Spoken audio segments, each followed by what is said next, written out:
Kilogram. কয়শো গ্রাম? 600 গ্রাম। তাহলে কিলোগ্রামকে আমরা একত্রে আবার কি বলতে পারি? কেজি। কি বলতে পারি? এটাকে কিলোগ্রামকে আমরা কেজিও বলতে পারি, আবার কি কিলোগ্রামও বলতে পারি। এখন আমি যদি পরীক্ষায় যদি কিলোগ্রাম না দিয়ে কেজি দেই তাহলে কোনো সমস্যা আছে?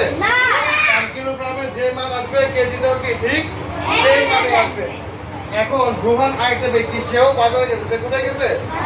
সে বাজারে গিয়ে কি মাছ কিনছে না চাল কিনছে না ফিতা কিনছে? ফিতা কিনছে। ফিতা কি কেজিতে কিনা যায়? তাহলে কিসে কিনতে হবে? মিটারে অথবা সেন্টিমিটারে। মিটার অথবা কি সেন্টিমিটার। তাহলে সে ফিতা কিনছে কত মিটার? Very good.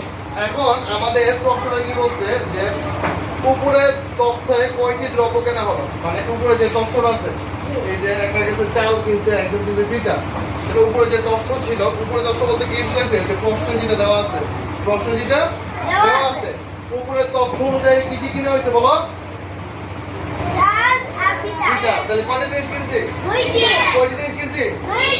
তাহলে আমরা বলবো প্রদত্ত তথ্য অনুসারে আমরা ফিতা ও চাল কিনছি। ফিতাও কি চাল কিনছি। তাহলে কোন নাম্বার উত্তরটা এটাই শেষ হয়ে গেছে। তাহলে কয়টি দ্রব্য?